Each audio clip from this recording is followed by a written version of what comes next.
Sebelum kita mulai perjalanan ini, jika Anda menemukan cahaya dalam pesan ini, pertimbangkan untuk berlangganan saluran ini. Dengan berlangganan, Anda tidak hanya mendukung kami, tetapi juga memastikan bahwa percakapan tentang harapan, makna, dan kedalaman jiwa manusia seperti ini terus tersedia bagi siapa saja yang membutuhkannya. Terima kasih. Anda bisa dikelilingi orang, namun merasa sangat sendiri. Anda bisa duduk di gereja yang penuh dan bertanya-tanya apakah ada yang benar-benar melihat Anda. Anda bisa menghabiskan puluhan tahun, membangun keluarga, berkorban segalanya, lalu mendapati diri duduk di rumah yang senyap hari demi hari, tanpa ada yang mengetuk pintu, tanpa ada yang benar-benar bertanya, bagaimana sebenarnya kabarmu? Ini adalah realitas bagi jutaan orang yang lebih tua. Tapi izinkan saya mengatakan sesuatu dengan kejernihan penuh.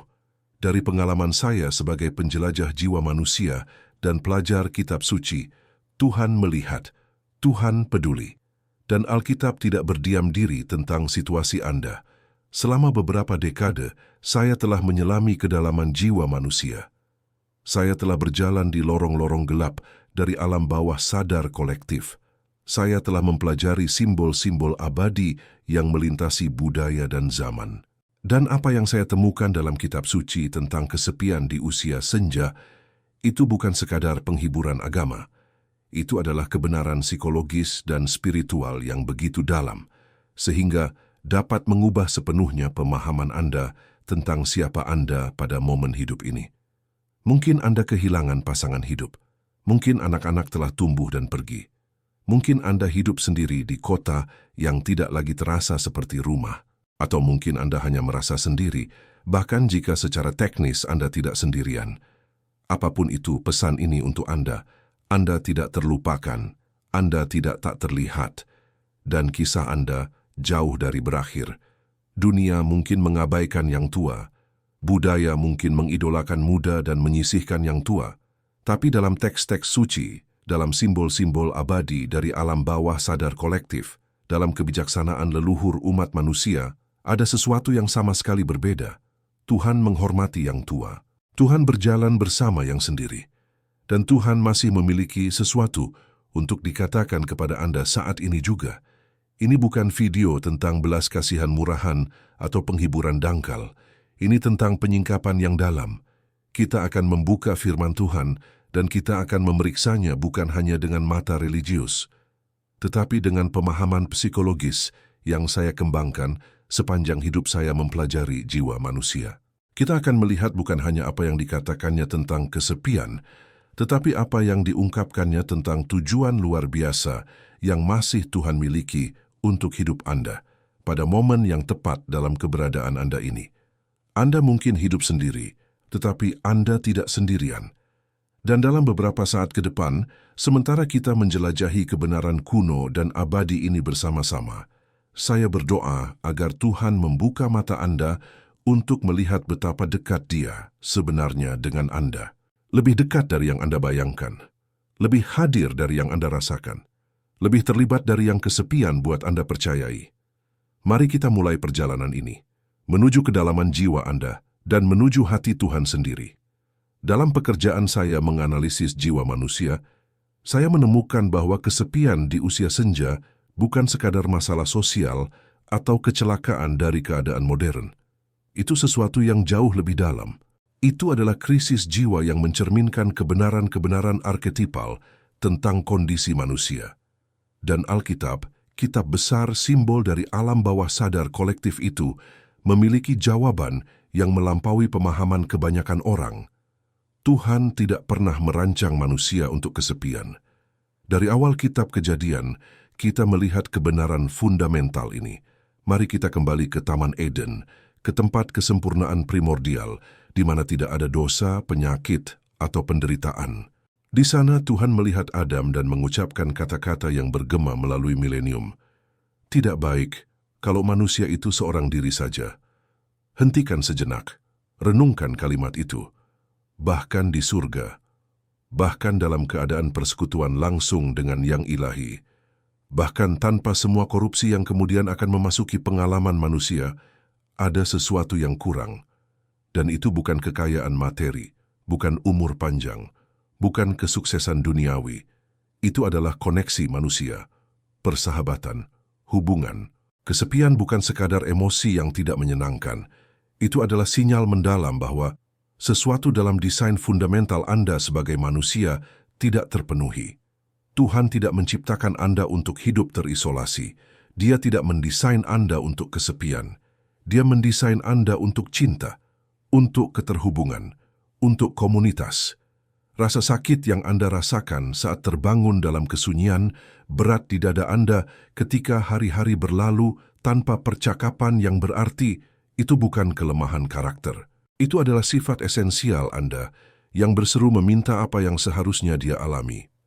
Saya menyebutnya luka pada diri, pusat pengatur dari totalitas kepribadian. Diri ini merindukan integrasi, koneksi, keutuhan, dan kesepian adalah fragmentasi dari apa yang seharusnya bersatu. Namun di sini ada perbedaan penting yang harus kita pahami, antara kesunyian yang suci dan isolasi yang merusak. Saya sendiri telah menghabiskan waktu lama dalam apa yang saya sebut introversi yang diperlukan, menarik diri dari kebisingan dunia untuk menyelami alam bawah sadar. Yesus juga melakukannya. Dia sering menarik diri ke tempat-tempat sepi untuk bersama Bapa. Tapi perhatikan baik-baik, Yesus tidak pernah hidup dalam isolasi permanen. Dia menarik diri sementara untuk dipulihkan, lalu kembali ke komunitas. Dia berjalan dengan teman-teman, berbagi makanan, bercerita, menyembuhkan orang sakit. Dia hidup dalam koneksi yang konstan. Kesunyian bisa menjadi suci ketika dipilih dengan sadar sebagai waktu untuk perenungan, doa, pertemuan dengan yang ilahi dalam keheningan. Isolasi adalah hal yang sama sekali berbeda. Isolasi itu berat, menindas.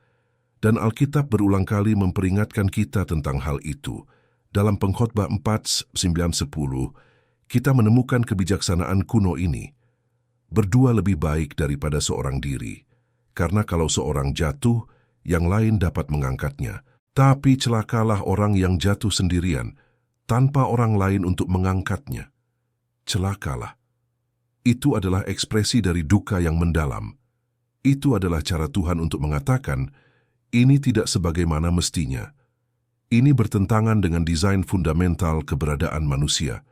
Dan mungkin beberapa dari Anda yang mendengarkan sekarang telah berada di tempat itu, telah jatuh secara fisik, emosional, spiritual, dan tidak ada orang di sana untuk mengangkat Anda.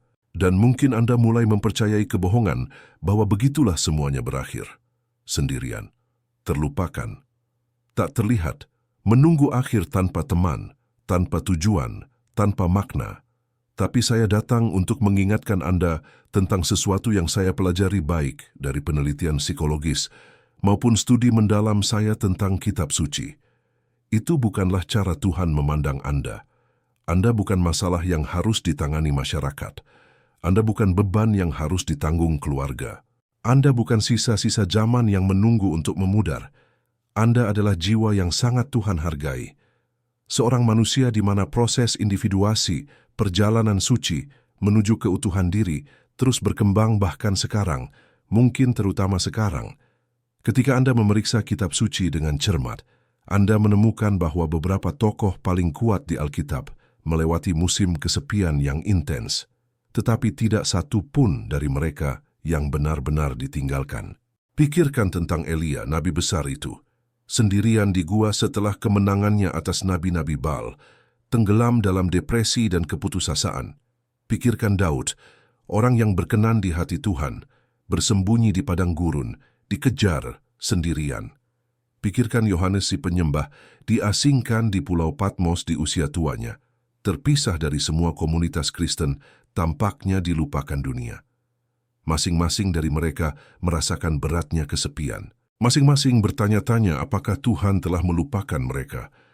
Tapi dalam setiap kasus, di tengah kesepian yang mendalam itu, Tuhan ada di sana, tidak hanya hadir secara pasif, tetapi terlibat aktif, berbicara, menyingkapkan, mempersiapkan. Gua Elia menjadi tempat dia mendengar suara Tuhan yang lembut. Padang gurun Daud menjadi tempat dia menuliskan mazmur yang telah menghibur jutaan orang.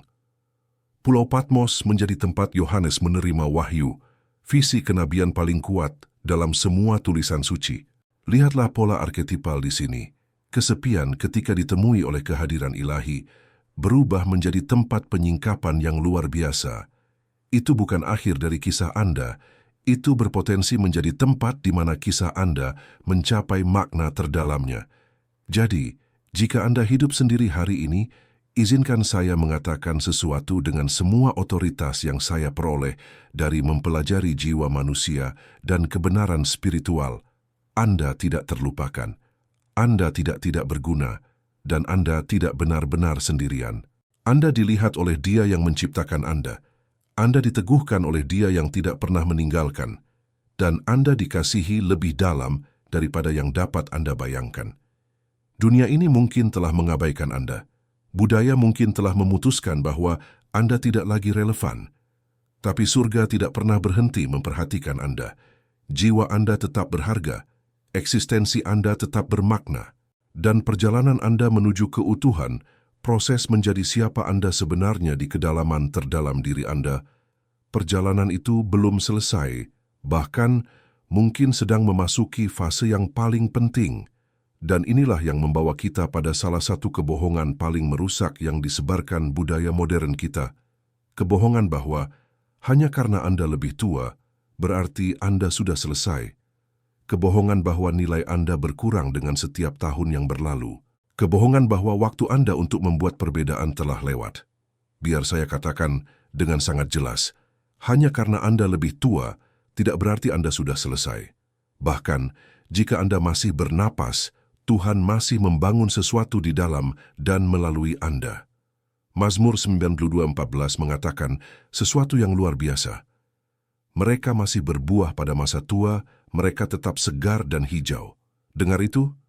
Bukan layu, bukan tidak berguna, bukan dibuang, segar, berbuah, hidup. Mari kita lihat buktinya. Dunia mungkin mendorong yang tua ke pinggir, tetapi Tuhan menanam mereka lebih dalam. Anda tidak berada di tahun-tahun sisa, di waktu luang yang tidak berguna. Anda berada di tahun-tahun warisan, di saat apa yang telah Anda pelajari, derita, dan taklukkan berubah menjadi kebijaksanaan yang dapat mengubah orang lain. Izinkan saya mengingatkan Anda siapa Anda sebenarnya. Musa bahkan tidak memulai panggilan utamanya sampai usia 80 tahun. 80. Kebanyakan orang hari ini berpikir di usia 65, Anda harus pensiun dan menghilang. Tapi Musa di usia 80 sedang dipanggil untuk membebaskan seluruh bangsa dari perbudakan. Kaleb berusia 85 tahun ketika dia berkata, "Berikanlah kepadaku gunung ini. Berikan saya tantangan tersulit. Berikan saya pertempuran yang orang lain takuti. Jangan berikan saya bagian yang mudah karena saya tua. Berikan saya yang membutuhkan kekuatan karena saya masih memilikinya." Simeon dan Hana menantikan puluhan tahun untuk melihat Mesias. Dan ketika dia datang, merekalah yang pertama mengenalinya. Bukan yang muda, bukan yang terpelajar, bukan yang berkuasa. Dua orang beriman yang telah tua dan setia. Yohanes, murid yang dikasihi, diasingkan dan sendirian di Pulau Patmos, ketika dia menerima visi kenabian paling kuat dalam seluruh kitab suci, kitab Wahyu. Tuhan tidak memberikan penyingkapan itu ketika Yohanes muda dan penuh energi. Dia memberikannya ketika Yohanes sudah tua, sendirian dan terpisah dari segala yang dicintainya. Lihat polanya, Tuhan menggunakan yang tua, bukan setelah api mereka padam, tetapi ketika api itu menyala dengan kemurnian tertinggi, karena ada sesuatu dalam usia yang membawa otoritas spiritual. Ada sesuatu dalam bekas luka dari kehidupan yang telah dijalani yang membuat kebijaksanaan Anda bersinar lebih terang. Ada sesuatu dalam berjalan dengan Tuhan selama bertahun-tahun, melalui lembah dan gunung, melalui kehilangan dan kemenangan, melalui malam-malam gelap dan fajar yang mulia, yang memberikan doa-doa Anda kekuatan yang melampaui sebagian besar mimbar modern. Dari perspektif psikologis, proses yang saya sebut individuasi, perjalanan menjadi siapa Anda sebenarnya di kedalaman terdalam diri Anda, sering mencapai puncaknya di tahun-tahun akhir kehidupan. Masa muda dipenuhi dengan ego, topeng sosial, persona. Tapi di usia senja, jika Anda mengizinkan proses itu bekerja dalam diri Anda, topeng-topeng itu mulai terjatuh. Anda mulai menemukan diri sejati Anda, pusat ilahi dari keberadaan Anda. Dan dengan penemuan itu datanglah kekuatan spiritual yang tidak dapat dimiliki oleh orang muda, karena mereka belum melakukan perjalanan itu. Jadi jangan katakan pada saya Anda terlalu tua. Jangan katakan waktu Anda telah berlalu. Jangan percaya kebohongan bahwa Anda hanya harus memudar ke latar belakang dan dilupakan. Anda membawa bobot pengalaman. Anda membawa cerita yang perlu didengar generasi berikutnya. Anda membawa api spiritual yang justru semakin kuat di tempat-tempat yang tenang. Dan biarkan saya mengatakan ini dengan kejelasan mutlak. Anda masih berbahaya bagi musuh. Anda masih bisa berdoa dengan otoritas. Anda masih bisa meruntuhkan benteng dengan doa syafaat Anda. Anda masih bisa menyatakan firman Tuhan dengan keberanian. Anda masih bisa bertempur dalam roh yang akan mengubah generasi setelah Anda pergi. Mungkin Anda tidak bisa berlari seperti dulu. Mungkin tubuh Anda lebih lambat. Mungkin Anda tidak bisa melakukan hal-hal fisik yang dulu mudah Anda lakukan. Tapi roh Anda masih bisa menggoncangkan surga dan membuat iblis lari terbirit-birit. Roh Anda masih bisa bersyafaat untuk anak dan cucu Anda dengan kekuatan yang memutus rantai generasi. Roh Anda masih bisa menyembah dengan intensitas yang menggerakkan hati Tuhan. Jangan biarkan siapapun, termasuk diri Anda sendiri, meyakinkan Anda bahwa Anda sudah selesai. Tuhan tidak membawa Anda sejauh ini untuk meletakkan Anda di rak. Dia membawa Anda ke sini untuk melepaskan kebijaksanaan, untuk mencurahkan warisan, untuk berjalan dalam kuasa spiritual yang hanya datang dari bertahun-tahun kesetiaan. Jadi, bangkitlah. Pelayanan terkuat Anda mungkin sedang terjadi sekarang, bukan dari mimbar tapi dari kamar doa. Bukan di depan kerumunan, tapi dalam keintiman rahasia dengan Tuhan, di mana gunung-gunung dipindahkan. Mungkin inilah titik balik terpenting dalam perjalanan kita, karena memahami kebenaran itu satu hal, tetapi menghidupinya adalah hal lain. Dan inilah undangan yang mungkin paling sulit, namun paling mulia bagi Anda di musim hidup ini. Kesepian yang Anda alami, jika dibiarkan begitu saja, bisa menjadi racun melahirkan kepahitan, rasa kasihan diri, dan keputusasaan. Tapi jika Anda mendekatinya dengan niat yang berbeda, kesepian itu bisa berubah menjadi bahan bakar untuk transformasi terdalam yang pernah Anda alami. Dalam psikologi kita menyebutnya pekerjaan batin. Dalam istilah rohani, ini adalah proses pengudusan. Dan dalam bahasa manusiawi sederhana, ini adalah kesempatan terakhir Anda untuk menjadi diri Anda sepenuhnya, bukan berdasarkan apa yang dunia katakan atau bahkan berdasarkan peran yang pernah Anda mainkan, tetapi berdasarkan siapa Anda diciptakan sejak semula. Jadi bagaimana Anda mengubah kesepian pasif menjadi pekerjaan batin yang aktif? Bagaimana Anda mengubah ruang kosong di rumah dan jadwal Anda menjadi ruang suci untuk pertumbuhan? Izinkan saya membimbing Anda melalui beberapa langkah praktis dan mendalam. Pertama, Anda harus berdamai dengan bayangan Anda. Bayangan adalah istilah saya untuk semua aspek diri yang selama hidup Anda tolak atau tekan, kemarahan, kekecewaan, penyesalan, kegagalan yang membuat Anda malu. Di usia senja, terutama dalam kesendirian, bayangan ini cenderung muncul. Jangan takut. Jangan berusaha menguburnya lagi. Duduklah dengan tenang bersama mereka di hadapan Tuhan. Akui mereka. Tuhan, ini rasa sakit saya. Ini penyesalan saya. Ini ketakutan saya. Dengan membawanya ke dalam terang kesadaran dan kasih karunia Tuhan, Anda mulai mengintegrasikannya. Anda bukan lagi dikendalikan olehnya, tetapi belajar darinya. Ini adalah pekerjaan penyembuhan yang mendalam. Kedua, Anda harus menghadapi kefanaan Anda. Ini mungkin menakutkan tapi justru membebaskan. Anda tidak bisa lagi menyangkal bahwa waktu Anda di bumi terbatas. Alih-alih mengobsesikan kematian atau ketakutan akan penurunan, lakukan seperti yang dikatakan pemazmur. Ajarlah kami menghitung hari-hari kami, supaya kami beroleh hati yang bijaksana. Mazmur 90:12. Menghadapi kefanaan dengan benar membawa kejelasan. Ketika Anda tahu waktu Anda terbatas, Anda berhenti menyia-nyiakannya untuk hal yang tidak penting. Anda mulai hidup dengan keaslian, jujur tentang siapa Anda dan apa yang benar-benar berarti. Ketiga, Praktikan mendengarkan diri. Diri, dengan D besar, adalah pusat ilahi kepribadian Anda, titik di mana jiwa manusia bertemu dengan yang ilahi. Di tengah kesibukan hidup, suara ini sering tertutup. Sekarang, dalam kesunyian Anda punya kesempatan untuk mendengarkan. Perhatikan mimpi Anda. Catat intuisi yang tiba-tiba. Amati kebetulan yang bermakna.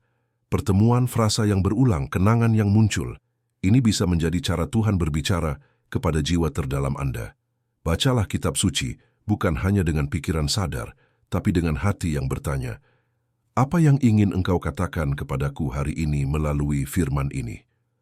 Keempat, praktikkan kehadiran Tuhan dalam hal-hal kecil. Ini bukan tentang doa yang panjang dan rumit, tetapi tentang kesadaran yang terus-menerus. Mulailah hari dengan doa sederhana, Tuhan, bantu aku untuk menyadari kehadiran-Mu hari ini.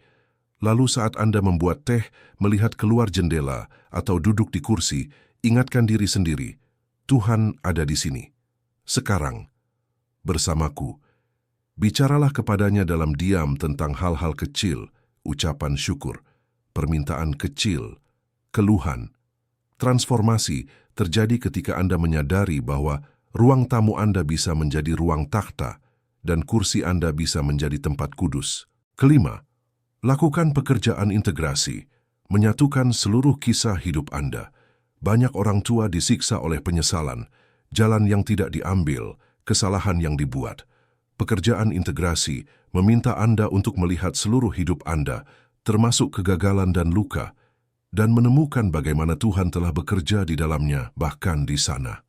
Bagaimana pengalaman-pengalaman itu membentuk belas kasihan, ketahanan, atau ketergantungan Anda pada Tuhan yang Anda miliki sekarang. Ini bukan tentang membenarkan yang buruk, tapi tentang menemukan benang emas kasih karunia Tuhan yang menjalin seluruh kain hidup Anda. Inilah pekerjaan suci musim Anda. Ini bukan tentang menjadi sibuk, tapi tentang menjadi utuh. Dan ironisnya, ketika Anda melakukan pekerjaan batin ini, sesuatu yang indah terjadi. Anda justru menjadi lebih mampu mencintai dan terhubung dengan orang lain. Karena hanya ketika Anda benar-benar menjadi diri sendiri, Anda dapat bertemu orang lain dengan sejujurnya. Hanya ketika Anda berdamai dengan bayangan Anda sendiri, Anda memiliki belas kasihan untuk bayangan orang lain. Jadi, jangan sia-siakan kesendirian Anda dalam rasa kasihan diri atau kepahitan. Gunakanlah. Gunakan untuk pekerjaan terpenting yang akan pernah Anda lakukan. Pekerjaan mengenal diri Anda yang sebenarnya, pekerjaan menghadapi kefanaan dengan ketenangan, pekerjaan mendengarkan diri, pekerjaan mengintegrasikan kisah hidup Anda. Inilah panggilan Anda di tahap kehidupan ini. Dan ketika Anda melakukannya, Anda akan menemukan sesuatu yang luar biasa. Kesepian Anda berubah menjadi kesunyian yang suci. Usia senja Anda bukan periode kemunduran, tetapi periode potensi spiritual dan kedewasaan psikologis terdalam dalam seluruh hidup Anda. Dan inilah mungkin bagian yang paling praktis dan sekaligus paling perih, karena pekerjaan batin yang mendalam itu tidak terjadi dalam ruang hampa.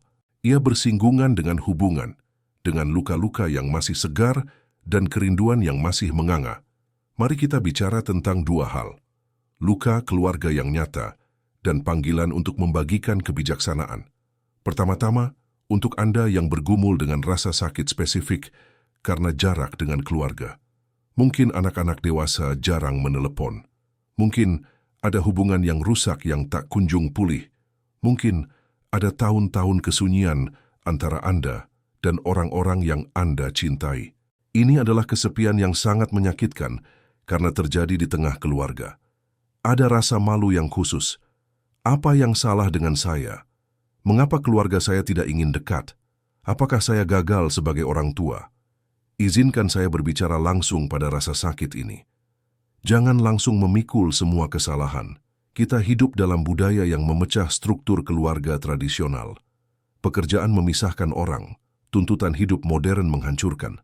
Layar gadget menggantikan percakapan tatap muka. Mungkin ada hal-hal yang Anda lakukan atau tidak lakukan yang berkontribusi, tetapi ada juga kekuatan budaya yang lebih besar yang bukan sepenuhnya kesalahan Anda. Jika memang ada kegagalan nyata dari pihak Anda, bawalah kepada Tuhan dalam pertobatan. Jika Anda terlalu kritis, terlalu sibuk bekerja, gagal mengungkapkan cinta, akuilah ini kepada Tuhan. Terima pengampunannya. Dan jika memungkinkan dan tepat, mintalah maaf kepada anak-anak Anda yang sudah dewasa. Bukan dengan pembenaran, tapi dengan kerendahan hati yang tulus. Ini bisa membebaskan jiwa Anda, terlepas dari apakah hubungannya pulih. Lepaskan apa yang tidak bisa Anda kendalikan. Anda tidak bisa memaksa anak dewasa untuk menelepon. Anda tidak bisa mengontrol pilihan orang lain. Anda bisa berdoa, mengundang, mengampuni, mengulurkan cinta, tetapi pegangannya justru akan memperburuk keadaan. Jadi serahkan mereka kepada Tuhan. Tuhan, aku mencintai mereka, tapi aku tidak bisa mengontrol mereka. Aku menyerahkan mereka kepadamu. Terbuka untuk keluarga yang Tuhan bangun di tempat lain. Ingat, Tuhan menempatkan orang-orang yang sebatang kara dalam keluarga. Mazmur 60:7. Mungkin bukan keluarga yang Anda harapkan, tapi Tuhan bisa membawakan Anda keluarga, seorang tetangga yang peduli, seorang muda di gereja yang membutuhkan figur orang tua, seorang teman seiman yang setia. Bukalah hati untuk kemungkinan ini, dan inilah bagian yang indah. Dari luka dan pengalaman hidup puluhan tahun itulah, lahir panggilan kedua Anda, membagikan kebijaksanaan. Budaya modern cenderung meremehkan kebijaksanaan. Mereka menghargai informasi, kecepatan, inovasi, tapi kebijaksanaan, kualitas mendalam yang hanya datang dari tahun-tahun pengalaman hidup, penderitaan yang ditanggung, dan pelajaran yang dipelalui, sering diabaikan. Padahal Anda memiliki sesuatu yang sangat dibutuhkan generasi muda, meski mereka sendiri mungkin belum menyadarinya. Anda telah melihat bagaimana segala sesuatu berkembang dalam jangka panjang. Anda telah belajar pelajaran yang hanya dipelajari dengan hidup. Jadi, bagaimana Anda memenuhi panggilan mulia ini? Hiduplah dengan cara yang membuat orang ingin bertanya. Kebijaksanaan terbaik tidak disampaikan dengan berkhotbah, tapi dengan menjadi. Hidup dengan martabat tenang, dengan kedamaian yang datang dari mengenal siapa diri Anda di dalam Tuhan. Orang akan memperhatikan dan bertanya, bagaimana Anda bisa tetap tenang seperti itu? Dan di sanalah pintu terbuka. Ceritakan kisah Anda. Kebijaksanaan disalurkan paling efektif melalui kisah, bukan prinsip abstrak. Ceritakan tentang kesalahan yang Anda buat dan apa yang Anda pelajari. Ceritakan tentang krisis yang Anda hadapi dan bagaimana Tuhan menuntun Anda. Kisah-kisah ini adalah warisan Anda. Jangan dibawa ke liang kubur. Jadilah mentor saat diminta. Carilah kesempatan untuk berinvestasi dalam generasi muda, secara formal atau informal. Dengarkan lebih banyak daripada bicara. Dan saat diminta nasihat, jangan beri mereka solusi instan. Bantulah mereka berpikir dan hormati kebutuhan mereka untuk mengambil keputusan sendiri, bahkan jika itu adalah kesalahan yang sama yang pernah Anda buat. Tulislah. Tulislah kenangan pelajaran hidup atau surat untuk cucu-cucu Anda. Kata-kata tertulis ini akan menjadi jembatan antara kebijaksanaan Anda dan generasi masa depan, bahkan ketika Anda sudah tiada. Lihat, ini bukan tentang menjadi sempurna atau tahu segalanya. Ini tentang menjadi manusia yang utuh yang telah melalui banyak hal dan bersedia membagikan intisari perjalanannya. Dengan demikian, kesepian Anda berubah dari ruang kosong menjadi ruang persiapan. Anda tidak hanya menunggu, Anda sedang dipersiapkan untuk menjadi suara kebijaksanaan, teladan ketahanan, dan sumber doa syafaat yang kuat bagi orang-orang di sekitar Anda. Kita sampai pada pertanyaan terdalam yang mungkin telah membayangi perjalanan kita. Bagaimana dengan penderitaan? Bagaimana dengan rasa sakit fisik yang tak kunjung hilang, kehilangan kemampuan, atau penyakit kronis? Setelah setia hidup sekian lama, mengapa harus ada penderitaan di ujung jalan? Pertanyaan ini suci, dan jawaban yang mudah tidak akan memadai. Saya tidak bisa hanya berkata, Tuhan punya rencana, dan mengharapkan itu menghapus rasa sakit nyata Anda. Tetapi, saya bisa menawarkan sesuatu yang saya pelajari, baik dari pekerjaan analitis saya maupun dari kitab suci. Penderitaan ketika dihadapi dengan benar bukan hanya sesuatu untuk ditanggung. Ia bisa menjadi tempat transformasi terbesar. Rasul Paulus menulis sesuatu yang mengguncang dalam Roma 5:3 Korintus 4. Kita malah bermegah juga dalam kesesakan kita, karena kita tahu bahwa kesesakan itu menimbulkan ketekunan, dan ketekunan menimbulkan tahan uji, dan tahan uji menimbulkan pengharapan. Perhatikan urutannya. Penderitaan, kesesakan, ketekunan, karakter yang teruji, pengharapan. Ini bukan berarti Tuhan dengan senang hati menyebabkan penderitaan Anda. Ini berarti Tuhan dapat bekerja melalui penderitaan Anda untuk menghasilkan sesuatu di dalam diri Anda yang tidak dapat dihasilkan dengan cara lain. Sebuah kedalaman karakter, sebuah belas kasihan, sebuah ketergantungan pada Tuhan yang melampaui hal-hal yang dangkal. Jadi, bagaimana Anda mendekati penderitaan di usia senja dengan cara yang memungkinkan transformasi ini? Akui penderitaan Anda dengan jujur. Jangan mengecilkannya. Jangan berpura-pura kuat jika di dalam Anda hancur. Tuhan bisa menangani kejujuran Anda. Pemazmur sering berteriak, "Berapa lama lagi Tuhan kau lupakan aku terus-menerus?" Mazmur 13:2. Itulah kejujuran brutal di hadapan Tuhan, dan Tuhan menghormatinya. Bawa penderitaan Anda ke salib. Ini adalah kebenaran Kristen yang dalam.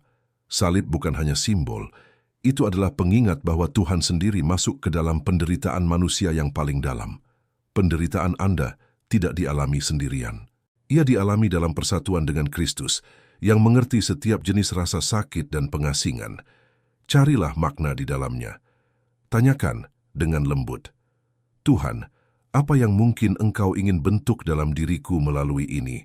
Bagaimana ini memperdalam belas kasihanku? Bagaimana ini membuatku bergantung sepenuhnya padamu?"